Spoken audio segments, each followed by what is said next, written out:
nawe wayitangije ntabwo yamusiga, kuko iyo ugiye kuvuga ngo Makenga ngo ni umunyarwanda n'uw'itanu n'icyenda, ugatangira kuvuga Bodi ni umunyarwanda, ejo uzavuga ngo Afanderora nawe n'uw'itanu n'icyenda, ushiduke legitimite y'abatutsi bo muri Congo bose n'ubundi ubagize abanyarwanda, kandi uri kubivuga nawe uri muri abo bantu bagombye kuba bisanga muri iyo kominote. Ntekereza ko topic nk'iriya ni ikintu abantu bose agomba kurwanya bivuye inyuma. Niyo mpamvu buri gihe njya nkomeza mbaza abantu ikibazo kimwe, ubundi abakongomani especially bo mu burasirazuba bwa Congo bavuga ikinyarwanda, ni gute ureba umukongomani ukamutandukanya n'abo ngabo mwitanga abantu ngo ba 59? Kuko uriya mupaka abantu bakomeje bawambuka, hari abagiye bava mu Rwanda, hari abari basanzwe muri Congo, hari abawenda abavuye mu Rwanda kubera impamvu runaka wenda ziri ekonomike, hari abahunze, ariko abo bantu bose nyuma independence ije, Congo ibayeho nka repubulika, batanze ubwigenge abantu bose b'abakongomani. Ni ukubera iki kuri uyu munsi umuntu ashobora kuza agatangira gushaka kuzana abantu baje muri periode runaka zitandukanye, kandi atirengagije ko n'iyo masisi ituwe abenshi bayituye ni abantu benshi baje mu gihe cya miba, icyo bita migration y'abanyarwanda bavuye mu Rwanda. Abo bantu baje muri 1930 n'abaje imyaka 20 cyangwa 30 nyuma yaho, ubatandukanye ni gute umwe mugira umukongomani undi ukamugira umunyarwanda? Nicyo kibazo njye nabaje no muri space. En fait hari ikibazo gihari, ndetse nkeka yuko wenda abantu bagifata sindi bukita ubujiji, ahubwo bigira injijuke, kandi ari injiji nta n'ibintu bazi. Hari miba nabahawe ubwene gihugu baje ni migration y'abanyarwanda ya 59.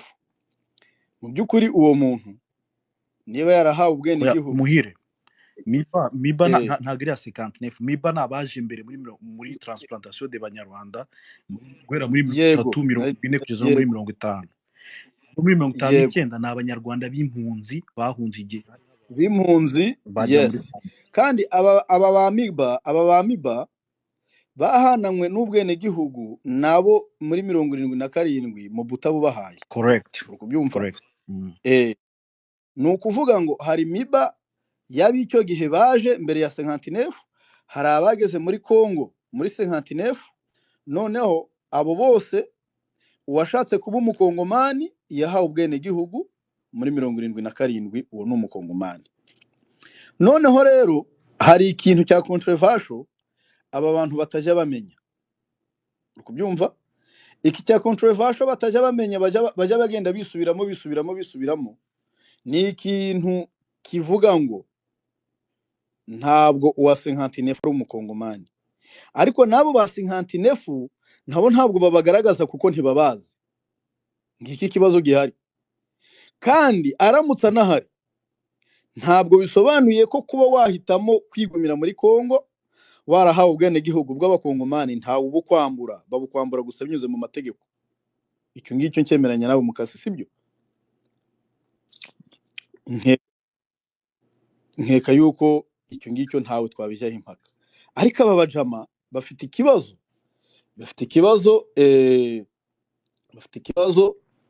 cyuko ibyo byose bashaka kubifata bakabyiyitirira, noneho bakavuga nk'ababazayirwa, kandi objectif y'ababazayirwa ni extermination, ni genocide bari gukomeza gukuza.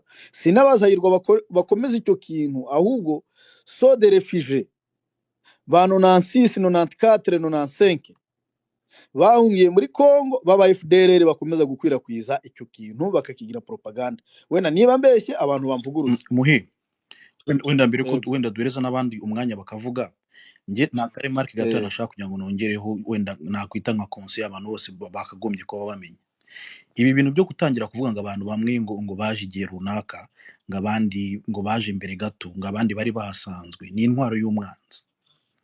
Buri muntu wese uzabona uyikoresha uzamenye ko ari umwanzi mutari kumwe, kuko uyu munsi nibatangira bakavuga bati bamwe ni aba 59, abandi bazabwira ati mwaje muri 30, abandi bazavuga ati abanyarucu n'abakongomani kurusha abanyamasisi, usanga ikara gace kose gacitsemo ibice udashobora kongera kurepara. Ni umukino w'umwanzi umwe mubi cyane abantu batagomba no gushaka no kwegera, gushaka no gukoraho. Niwumva umuntu agiye kubigerageza uzamenye ko Congo ni umwanzi wawe, ni umwanzi w'ubwoko, ni umwanzi w'umututsi, ni umwanzi w'umukongomani uvuga ikinyarwanda. Kuko ibyo ngibyo ni intwaro ya gisegeti ashaka gukoresha kugira ngo kariya gace kose agacemo ibice, abantu batandukane, barwane, abashakemo diferanse zidahari.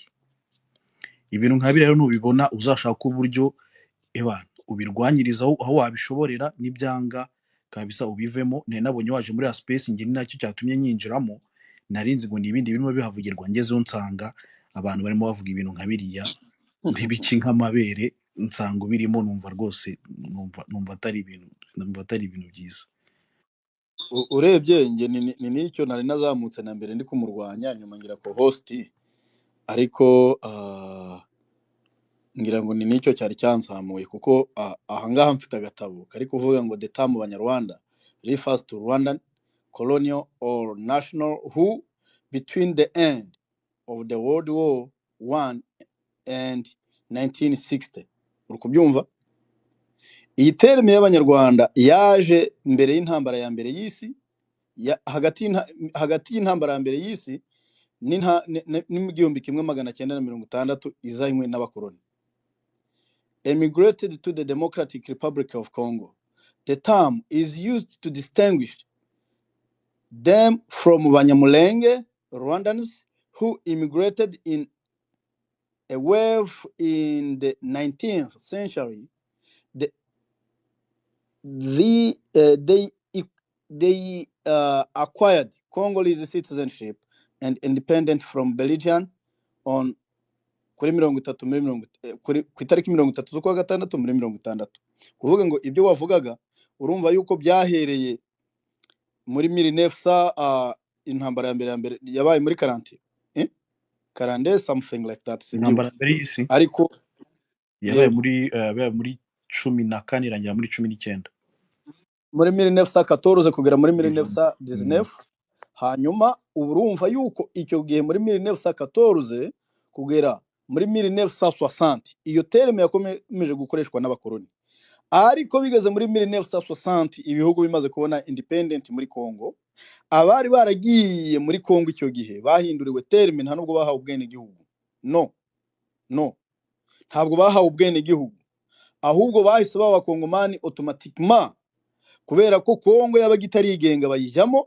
Imaze kwigenga Congo ibona ubwene gihugu bariyo. Ni ukuvuga ngo aha hantu icyo gihe byongeye guteza impaka, bavuga kuri aba bantu biteza impaka muri 1961, 62, 63, twebwe twarapfuye iwacu 64 kuzamura.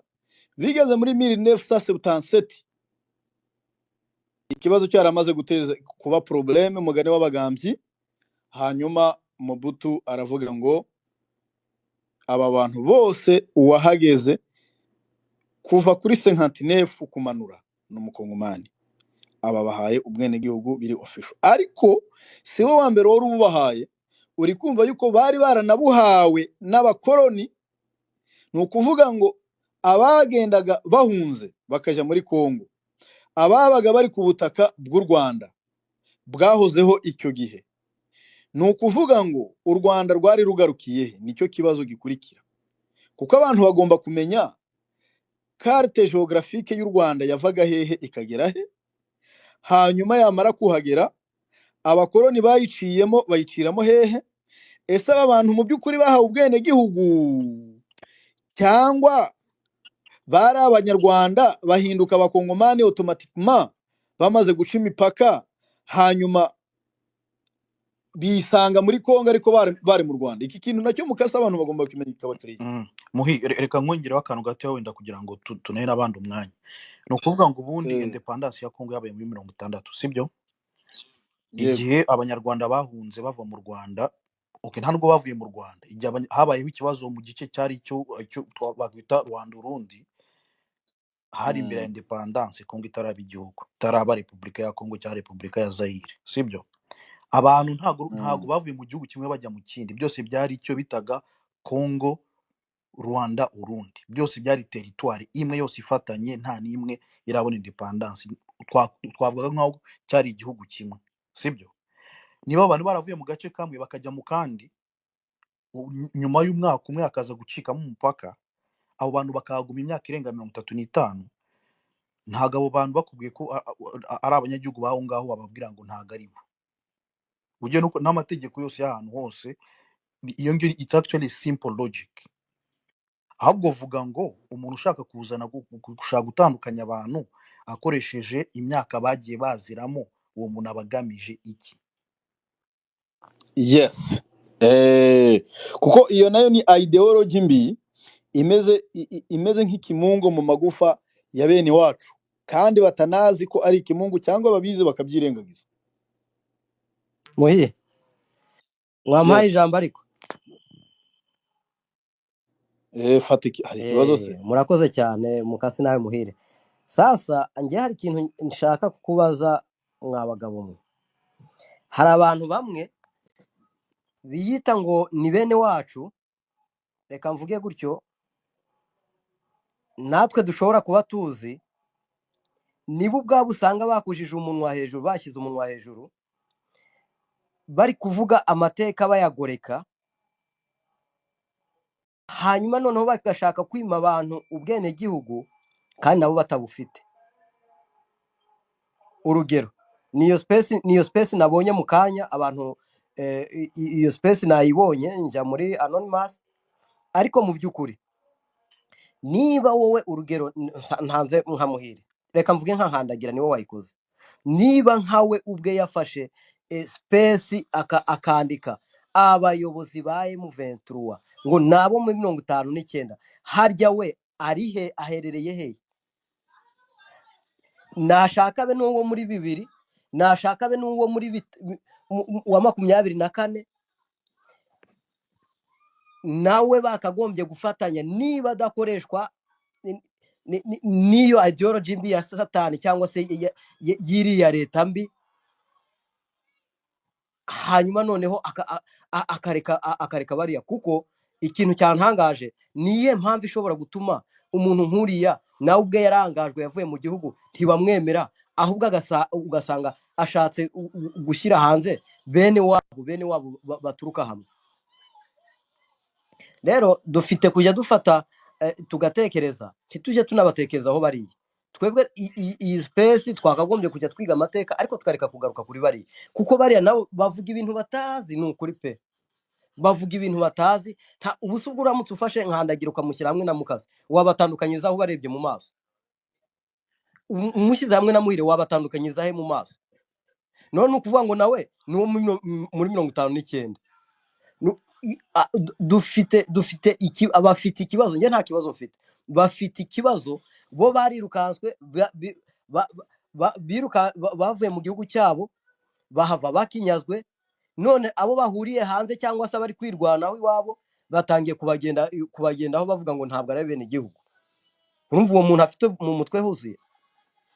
Nge mu mbabare mbivuge gutyo, ntabwo afite mu mutwe huzuye. Ni impamvu ngiye nshobora kubivuga niyo ngiyo nyine suka. Urumva nkandagira yaramaze iminsi ari kwivuza, urukumva narinzi ko yakize mu by'ukuri. Rero suri kumva nuko ntabwo narinzi ko narwaye, ariko ngewe psychologically nahise ko arwaye mu mutwe. Yaramaze iminsi ari kwivuza, narinzi ko yakize, kandi yaratangiye guhereza abantu icyizere, kuko abo baturanye muri quartier bari kuvuga ko ari gukira.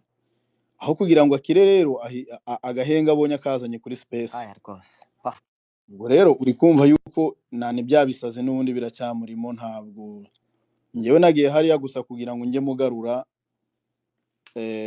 ariko mu by'ukuri nta nubwo turi buvuge kuri nkandagira, ngiye no guhindura topic.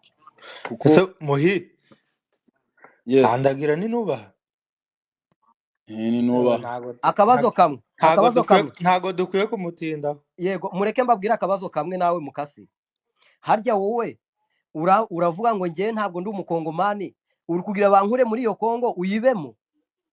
Suko se mukwiye kwibaza gutyo, uri kugira ngo bankure muri Congo uyituremo? ni ukuvuga ngo n'ubundi twese baratwanze ariko ndimo mubwira ngo wowe ngo ntugomba kuba uri hano, ariko niyo wagenda nanjye ntabwo banyemerera kugumamo. mureke mbabwire kano kantu kamwe gusa mpite manuka. Sasa hari akantu hari udusimba bita amaseneni, abenshi baratuzi. Iyo badushyize mu ndobo cyangwa mu sashe, iyo tugezemo ubwatwo turarwana, hanyuma uwatuzanye tw'ubwatwo akareba hejuru, akareba mu ndebero ukuntu turi kuryana.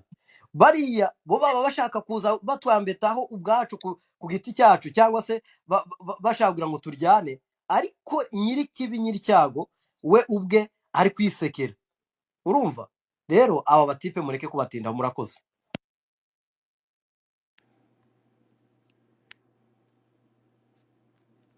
Urakoze sukana ngaye Fidel, fata ijambo. Murakoze kandi ndabashuhuje cyane.